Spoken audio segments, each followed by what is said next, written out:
Wow, the shockwaves from what just unfolded at AT&T Stadium in Dallas are literally still rippling through the football world right now. I mean, a 4-2 scoreline, that is a massive statement of intent. Today, we're diving deep into the anatomy of this victory. We are breaking down the heavyweight tactical clash between Thomas Tuchel's newly supercharged England and Zlatko Dalic's incredibly resilient Croatia. We're going to look at the exact systems, the moments of sheer genius, and the fatal flaws that ultimately decided this epic 2026 World Cup encounter. But before we get into the heavy tactical stuff, the how and the why, we need to talk about the frantic timeline of this match, because it was pure chaos. 6 goals in total. We're talking everything from Harry Kane's early penalty to a stunning stoppage-time equalizer by Croatia, right before England ultimately pulled away late in the second half to seal the deal. It was an absolute roller coaster. All right, let's kick things off with Section 1, Tactical Clash of Generations. What we really witnessed out there was a rising English tactical powerhouse colliding head-on with a valiant but, ultimately fading Croatian golden generation. Croatia is a team built on incredible technical quality, but they really struggled against this relentless modern tempo. And I want you to think about this number, 20. England unleashed an absolutely astonishing 20 total shots against Croatia, and 12 of them were on target. To put that into perspective, during Euro 2024, England didn't score more than 2 goals in any single game. This massive shot count perfectly emphasizes Tuchel's brave, almost un-English attacking intent right out of the gate. They weren't just probing, they were actively bombarding Dominik Livakovic's goal. Moving right along to Section 2, Tuchel's tactics versus Dalic's master plan. So, the managerial chess match. Tuchel went all in with a super aggressive 4-2-3-1 system. His whole philosophy was built on positional superiority, rapid vertical transitions, and using inverted playmakers to create these massive overloads. He clearly wanted to play to the team's strengths rather than playing it safe. Contrast this with Zlatko Dalic's hybrid 4-2-3-1, or sometimes 4-3-3 setup. Dalic relied heavily on a technically superior press-resistant central midfield core, and they defended in a very compact mid-block.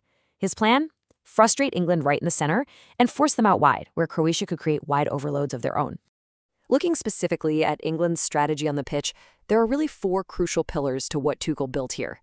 First, immediate high pressing and counter-pressing, the absolute second the ball is lost. Second, using Nico O'Reilly as an inverted left back, drifting centrally to just completely outnumber Croatia in the midfield. Third, and honestly, this might be the most vital one, Elliot Anderson operating as the ultimate tempo setter. He ensured incredibly quick ball progression, completely killing off that historically stagnant, tepid passing we've seen from England in the past. And finally, this entire setup gave Jude Bellingham total freedom as the number 10 to make those devastating late runs into the box. Which brings us to Section 3, the short blanket dilemma. Now, while England's system was absolutely electric going forward, all that ambition actually created a pretty major defensive flaw.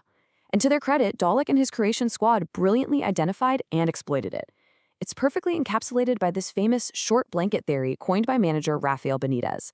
England faced this exact dilemma, trying to balance their fantastic new attacking width and midfield overloads with actual defensive solidity.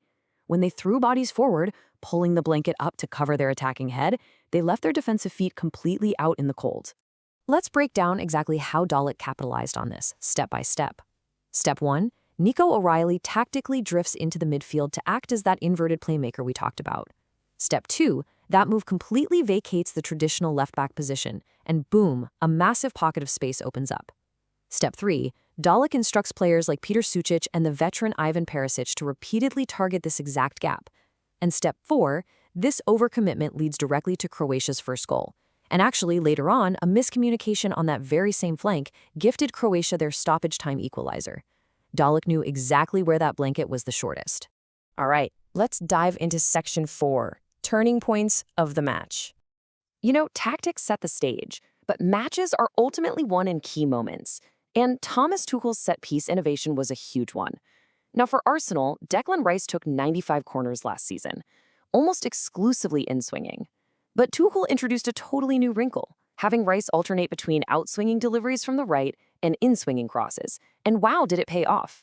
England used these coordinated blocking screens, a routine Tuchel apparently secretly perfected in warm-up games, to give Harry Kane a completely free run at the ball that led directly to his crucial headed goal right before halftime. Then we have what was probably the defining duel of the entire night right in the center of the park. Declan Rice against the absolute legend Luka Modric. Talk about a clash of styles. Modric, earning his 199th cap, brought his enduring technical class and unbelievable possession control.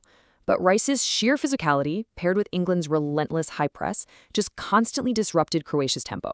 While Modric definitely had his moments of undeniable brilliance, the physical toll of battling England's engine room was just simply overwhelming. And that brings us to the 57th minute. Honestly, this was the ultimate turning point. When the substitution board went up and 40-year-old Luka Modric was taken off the pitch just 12 minutes into the second half, well, it was basically the white flag signaling that the midfield battle was officially lost. Croatia simply could not cope with the intensity anymore. Without Modric to orchestrate that press resistance, England just took total control of the game. Let's look at the hard data in Section 5, the numbers behind the victory.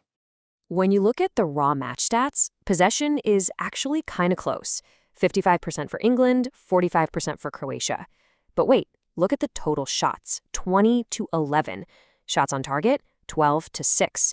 This tells a really clear story, right?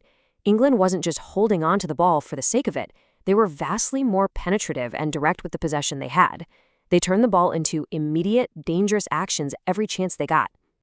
Now, here's something really surprising. Croatia actually completed significantly more passes, 547 compared to England's 457. But honestly, this is exactly what Tuchel wanted. While Croatia controlled the ball more, just moving it side to side in that compact mid-block, England's 457 passes were vertical, they were rapid, and they were lethal.